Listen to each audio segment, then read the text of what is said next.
It is the end of 2025, and we're going to do a total watch collection quick run through.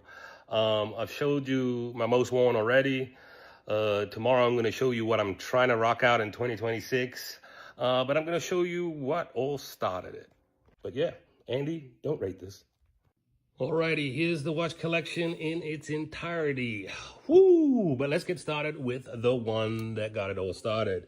So, my father invested into Seiko in South Africa. I'm South African originally. And when he invested into distributing into Africa, he went to a Seiko store with me and said, Warwick, choose out any watch you like. And apparently this was a very expensive one at the time. And just like my son, whenever your father says that, we end up going to the most expensive one. And the father suffers the consequence. But this I rocked out forever. And this is what started my Seiko obsession. So that was my first one. Now, I've got a bunch more watches that I wore when I was a teenager. I'll show you that later. But this is the watch that they gifted my father when he invested into Seiko. It's got the company name on the back. But then my father didn't wear it, so I stole it.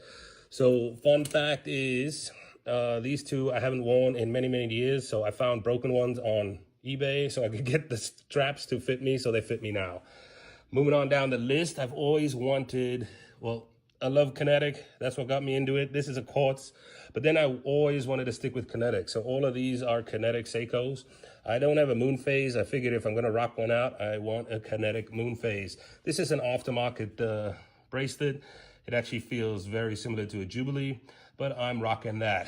Now, I love cars, so this reminded me of a dashboard on a car, as well as all of those ones.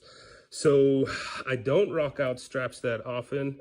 Most of the time straps don't fit me, and this one actually comes with a strap that looks just like this, but I ended up finding this aftermarket strap that works perfectly and how it used to look.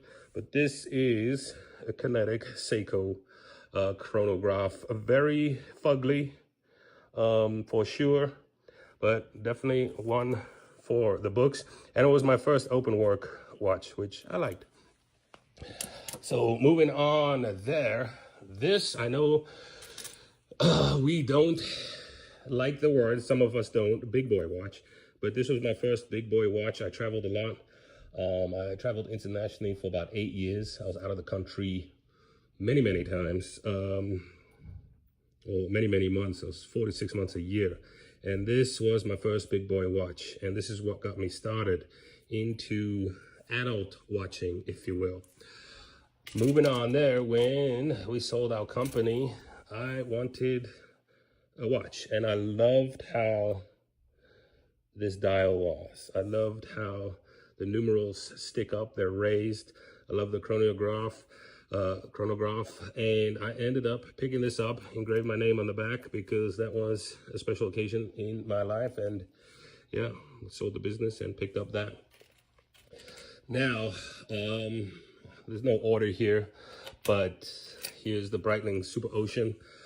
I like dive watches, as you can tell. I actually just ordered the rubber strap for this. I think I'm going to use this a lot. We go to the beach quite a bit. We do dive, but this will probably be my most worn one at the beach, along with the James Cameron.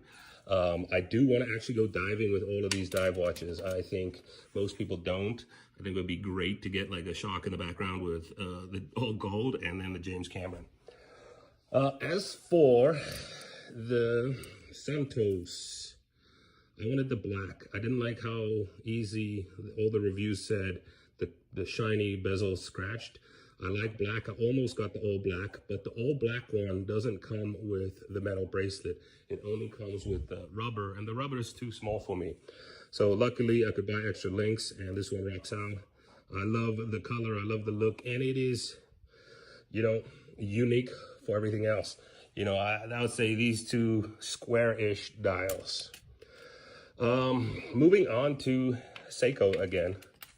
Obviously I saw this at my AD and I just had to have it. I like it's a 42. The white Pepsi is a 40, which is kind of too small for me. I know some of these are 40, but ever since I started wearing dive watches all the time, the 40s just seem small. So I've got the Pepsi, and this one will also be like a fun little daily rock out watch. I'm gonna skip the Rolex for now. These are the Seiko Sporturas. There are about 9 of these that I'm trying to collect. I will deep dive into the movement. They're all the same movement. There is a black one of these. I rarely want it. These are very hard to find. These are all 2000, early 2000s. But they're all chronographs. This one's called the Jay Leno. Everyone mixes these up with the Jay Leno, but Jay Leno wore this one. Fun fact about this, there are 3 models like this. This is the SLQ007. There's a 009, which is all titanium. And then there's a 011, which is all titanium with yellow dials. That would be the hardest one to get. Now, rocking out this one, this is the same movement, but I really wanted a dress classy watch. And to me, this rocks out the classy dress style in a suit, where most of these won't fit under a sleeve. I think this one also is nice in a suit, and this one, but a lot of them are just a bit too big. So I loved this mainly because it's got the movement and it's so unique. And instead of looking for a panda, I think this is a panda paw. So we rock out the panda paw print. Now, going into my Rolexes, this is a Yachtmaster. I love it. I try to get my wife a matching one because this is the 40 and they have a 37. But my wife actually liked the one with the rose gold in the middle and the rose gold bezel. So she got that one. And when I was picking it up, they actually offered me this one and I love it. It's the smallest watch and the thinnest watch of the Rolexes I have. I wasn't expecting to like it, but I think this might be the contender for the most worn in 2026.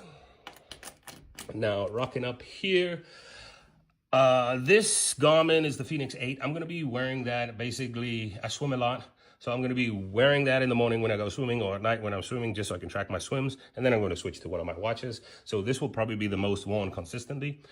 Then we have the Far and Swit. I wanted a black watch, as I mentioned before, I believe. So I rocked out this. This is a micro brand, Chicago brand. I live in Chicago, love it. My buddy was looking for a bronze watch,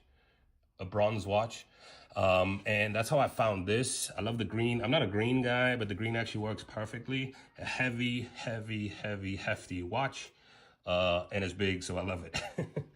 Now my 2 other Rolexes, which this is my current everyday rocker. I love it. It's big. It feels good. It's a diver, and I think I'll still be wearing that a lot. But the big one is this one. So, you know, when will I wear this the most? I don't know. I find myself wearing it at dinners and stuff like that. So that will probably be it. Have you guys seen those PPF wraps? So I'm right-handed and I wear my watch on my right wrist. I know that's a no-no, but I always have for whatever reason. So I actually wrapped just this back with the PPF. The front is not. And the reason is the gold scratch is pretty easy. If you want to look at all of my other watches, they scratch pretty bad on the back. So that's why I just wanted to wrap that one. But that's my total watch collection. A lot collected over many years, but also a lot collected this year. I don't know if I'm gonna add any next year. I guess we'll see who calls me, and I'm sure I'll add some more, but I'll also probably get rid of some. I know I've worn some of these just to experience them, and now I'm gonna move on and try to experience other different watches. But tell me which one is your best, which one you would like to rock out, and which one you hate. But yeah, Andy, don't rate this.